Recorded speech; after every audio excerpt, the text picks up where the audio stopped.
The invasion didn't come with a bang. It came with stillness. At 0612 UTC, the sky fractured like brittle glass. A soundless shockwave pulsed across the globe as 6 colossal vessels emerged from a rip in the clouds. Each one was obsidian black, shaped like a dagger with a burning red spine. And each took a position over one continent. They didn't descend. They simply hung there, impossibly still. Then the voice came, not through speakers or radios, but straight into every human mind. This planet is now under dominion of the Zorex Continuum. Your stewardship is terminated. Submission ensures survival. Resistance ensures extinction. In the next hour, Earth's defenses were peeled apart like foil. Satellites blinked out. Submarines were crushed mid-ocean. Fighter jets disintegrated mid-air. Cities began locking down under shimmering force domes that stretched from horizon to horizon.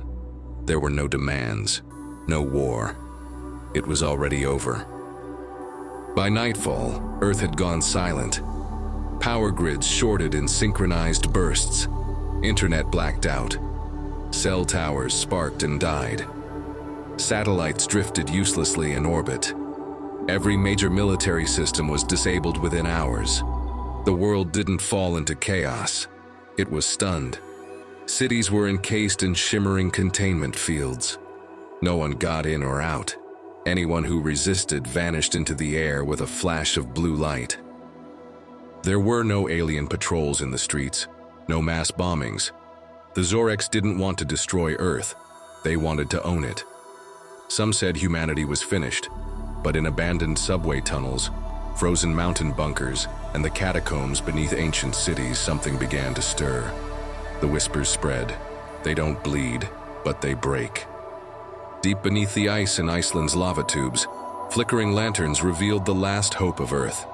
Dr. Rhea Calder stood over a dissected alien scout drone.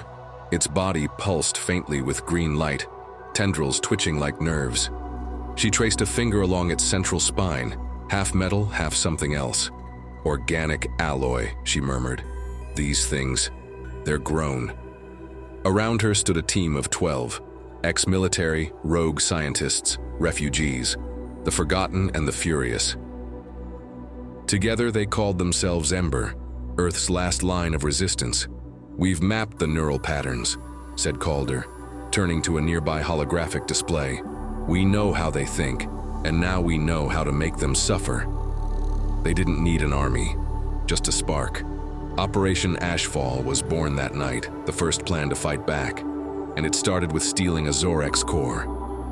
Ember's first target was a Zorex relay node in Greenland. Remote, high altitude, and lightly defended.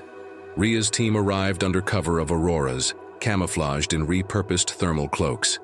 The relay pulsed with alien energy, a massive pillar rooted in ice, connected to the global Zorex grid.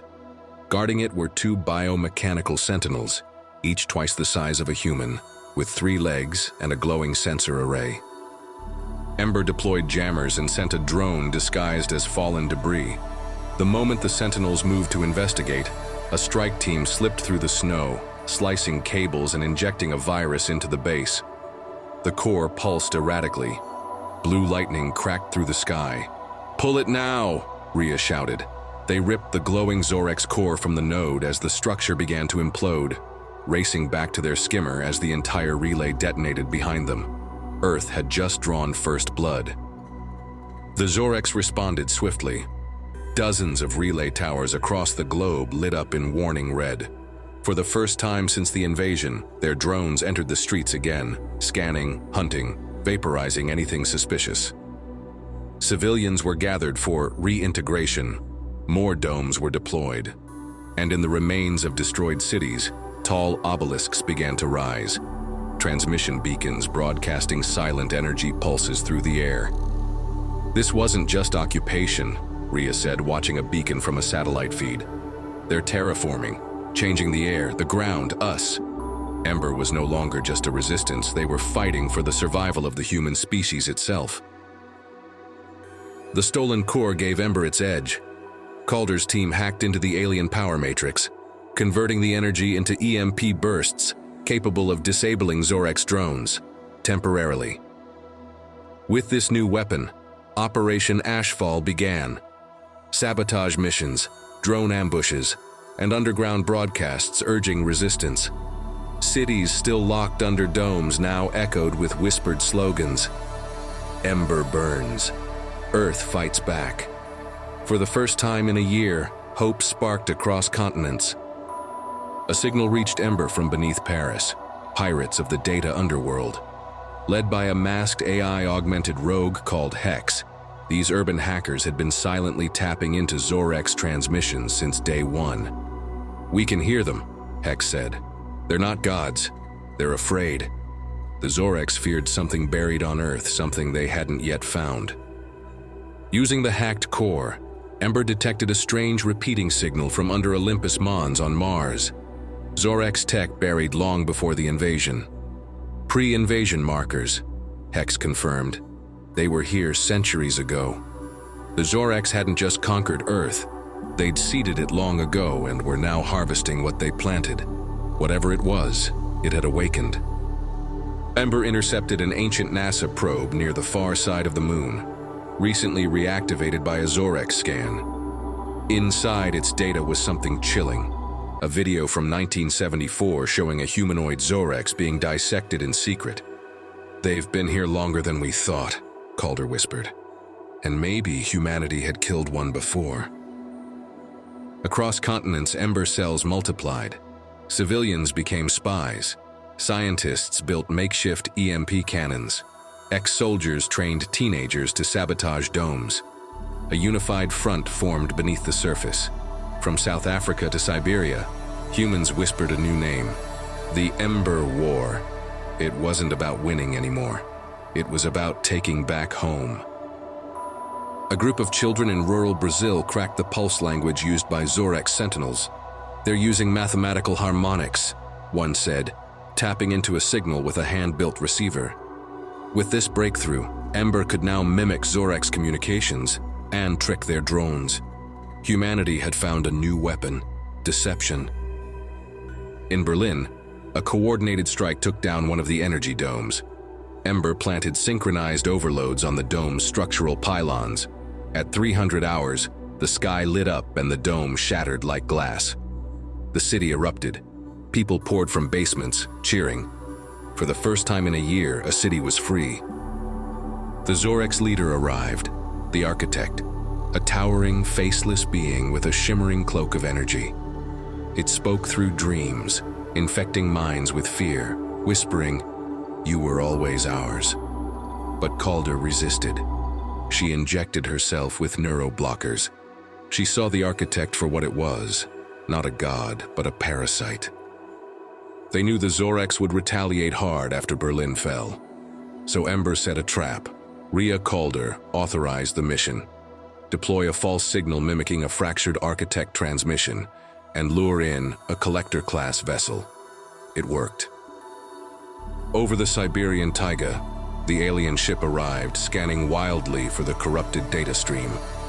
Ember launched from snow-dusted caves like hornets. Their skimmers bristled with EMP cannons. A group of techs remained hidden below with a spike device, an Earth-made hacking spear wrapped in alien neural fiber. As the collector's shield dropped to absorb the signal, the spike struck. For 15 seconds, humanity saw inside the Zorex. The screaming didn't come from their victims. It came from them. Memories, fragments, fears. They weren't conquerors. They were running from something. Then the collector ignited in midair, blinding the forest with green flame. They hadn't just hijacked its brain. They'd fried it. Hex had recorded it. Those 15 seconds of alien memory. Inside the stolen data were flashes.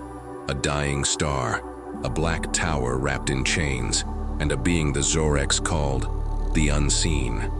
It wasn't a god. It was a prisoner, and the Zorex had been its jailers, until it escaped. They came to Earth because it's safe, Hex explained. Not from us, from it.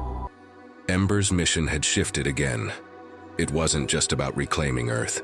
It was about deciding whether to open or protect the cage humanity never knew it had built its civilization atop. Rhea watched the data loop over and over. The unseen had no form, only hunger and gravity pulling minds into madness. She had felt it once in a dream, and it had whispered her name. Not all battles were fought in the sky or under cities. Ember's naval unit, Tide Knife, struck a Zorex seafloor relay near the Mariana Trench. Using stolen cloaking tech and repurposed submarines, they drifted past alien sonar drones in silence. The structure was immense, a cathedral of glass and bone that pulsed with green heat, rising from the trench like a deep-sea temple. Within it pulsed the planetary stabilizer, the key that let Zorex reshape tectonics to suit their needs. Tide Knife planted 6 atomic charges across its skeleton and escaped under sonar fog. The detonation was not visible from land, but felt across the Pacific. Tsunamis cracked the energy domes of 3 coastal cities.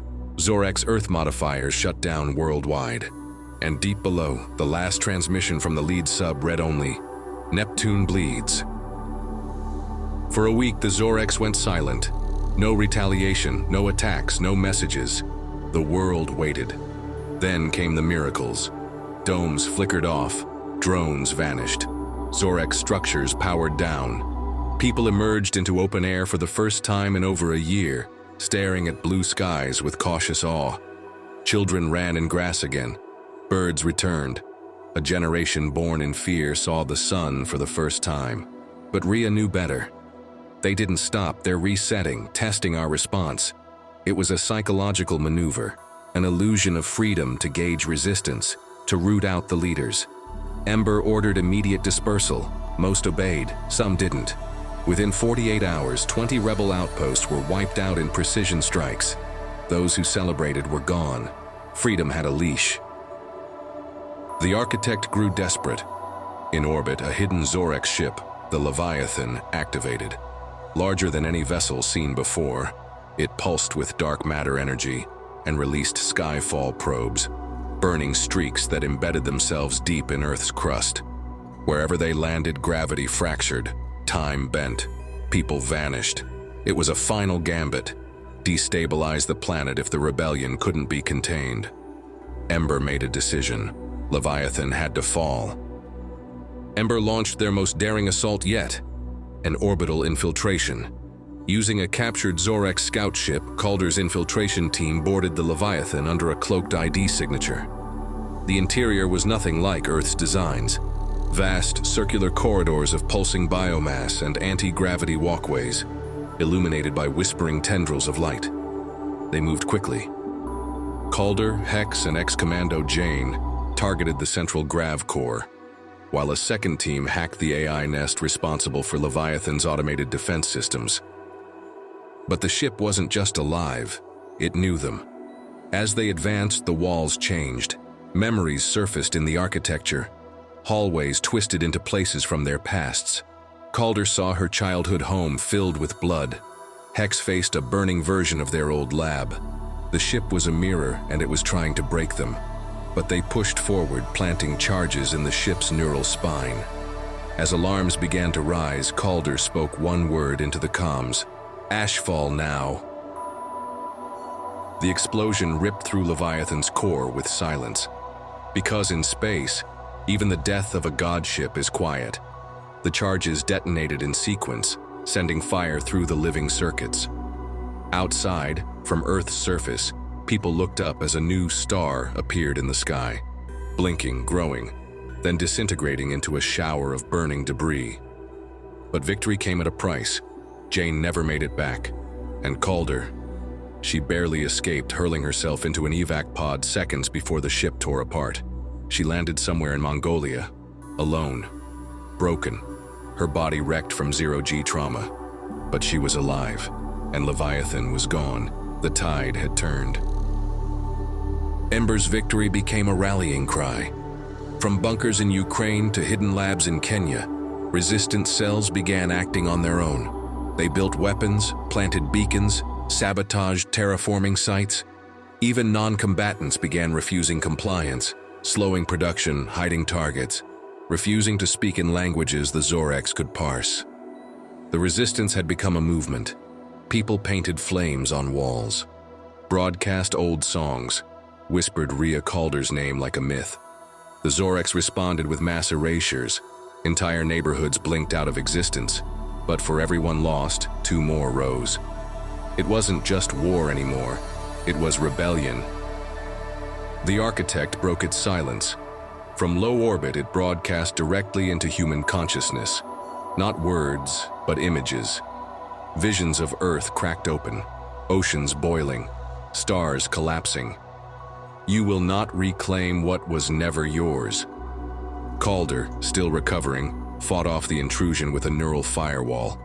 But others weren't so lucky. Thousands entered comas. Some woke, different. The unseen had begun whispering again. It was trapped, yes, but its prison was weakening. And the Zorex feared humanity might do what they never dared, set it free. In a quarantined Zorex garden arcology in Madagascar, Ember discovered something horrifying. The aliens had started adapting human biology, growing new life forms that blended Zorex DNA with captured civilians. Not clones, not slaves, something new, a hybrid ecosystem, Black Eden. Rhea and her team burned it. The screams of the hybrids were more human than alien. It broke her, but she didn't stop. Hex discovered it buried in old Zorex code, a failsafe called Protocol KAV-9, translated loosely as the Dust Protocol. It was their endgame. If Earth fell beyond recovery, the architect would activate KAV-9 and sterilize the biosphere. No fire, no bombs, just a gray fog seeded from the upper atmosphere that would erase all organic matter at the molecular level. The code was already halfway unlocked. Calder stared at the simulation. In 72 hours, the sky would turn silver. Cities, forests, oceans, all reduced to lifeless ash. There was one hope. The signal trigger was routed through the original orbital tower buried beneath Antarctica, a place called Cradle Site 0, a place where the Zorex first landed. It was time to go to the source. Antarctica was no longer white. Black spires of alien alloy pierced the ice, forming a network of towers connected by crimson beams. The center, a spiked pyramid humming with gravitational fields, Cradle Site 0. Ember mobilized everything: suborbital drops, anti-grav tanks, cloaked bombers. It would be their final offensive. Inside the pyramid, Calder found the truth. This wasn't just a control hub. It was a seed vault, storing genetic records of every world the Zorex had consumed, and now Earth's. We were next in the archive, she said. They weren't conquerors, they were collectors. Deep in Cradle Site 0, behind a vault of psionic locks, they found it. A sphere, smooth, black, humming with layered frequencies. The Zorex called it the God Key, a relic from the time before them, the tool that bound the unseen. The same tool now wired to the Dust Protocol. Calder had a choice: destroy it and risk releasing the unseen, or use it and reset Earth. "I'm not a god," she whispered, but she picked it up anyway. The Zorex arrived in full force. Thousands of atmospheric entry streaks lit the sky. Leviathan's siblings, dreadnoughts larger than mountains, descended, aiming to erase the surface. But Ember had planned for this. The God Key didn't just control destruction, it bent physics. Calder, linked with Hex and others, amplified the key's power through a global network. Lightning burned sideways. Gravity collapsed towers. Zorex warships fell like stones. The Earth roared. For 7 minutes, Earth became a singularity of vengeance. Zorex ground forces vanished beneath quakes. Skies twisted into colors no one had names for. Calder stood at the center of it all, her mind open to the very edge of reality. She saw the unseen in its cage beneath the planet, still trapped, still watching, but it didn't speak. It simply waited. The God Key overcharge began to shatter.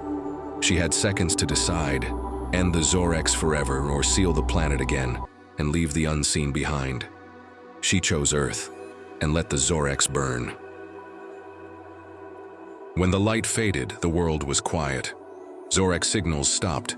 Ships in orbit became cold husks. Their dreadnoughts fell into the sea or disintegrated mid-strike. The towers dimmed, their energy veins cracked open like broken bones. The architect was gone, but Earth had changed. Calder emerged from the wreckage near Cradle Site 0. Snow fell black from the sky. Fires still burned in the distance, but no alien sounds echoed through the air. Only wind and the rumble of collapsing alien architecture. The Resistance cautiously reconnected. Ember had lost nearly half its fighters, but humanity had won. The question was, what had they become in doing so? They named the day of victory Ashline. Around the world, people emerged from bunkers and ruins to account for the lost. Entire cities were gone, erased by orbital fire, buried by alien terraforming, or twisted by failed experiments. Survivors found each other by following the symbols of the Resistance: the flame, the phoenix, the broken crown.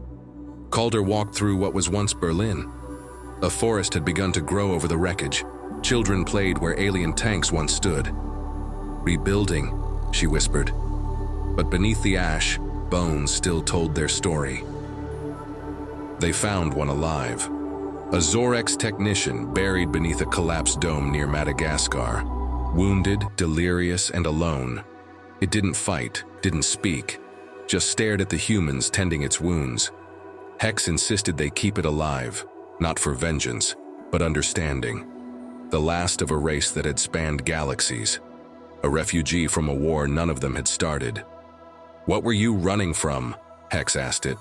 It looked up, trembling, and whispered, "It dreams of you." With the Zorex gone, sensors in the Earth's mantle detected changes. Seismic readings showed a massive structure, miles wide, beginning to shift far below the crust. The Unseen's prison. It stirred. Humanity had survived its invaders, but their victory had weakened the locks. The energy used to repel the Zorex had bled through ancient seals. Every rebel, every survivor who had touched the God Key heard the same thing in their dreams. Not words, but laughter. Calder knew the war wasn't over. It had only changed shape. Ember became more than a resistance. It became a government, a philosophy, a warning. They called themselves the Broken Assembly, made from rebels, scientists, orphans, and former enemies. They swore no nation would claim victory. The planet belonged to everyone, or it would belong to no one. They used salvaged Zorex tech to clean the skies, restore oceans, and regrow forests. But in every city they built, they left a single reminder carved in black steel. We won because we were broken, and we rose anyway. Calder vanished one night without a word. Some say she went underground, to keep watch near the fault lines where the Unseen slumbered. Others believe she left the planet, using the last functional Zorex vessel to find the origin of the enemy that drove the aliens here. A new order rose in her place, the Watchers. They trained in silence, dreamed in unison, and stood vigil at the edges of science and myth. Their task wasn't to rebuild the past, it was to make sure it never woke up. Years passed. Earth healed. Scars became monuments. Ash became soil. Children were born free. But deep in the crust, something still shifted. In the night sky, old Zorex satellites blinked occasionally, transmitting signals to stars that would never reply. Humanity had taken back their planet, but they had changed in doing so. Wiser, hardened, ready. If anything ever came again, Earth would not kneel. It would burn brighter than the stars. Because this time they wouldn't wait. They would rise first.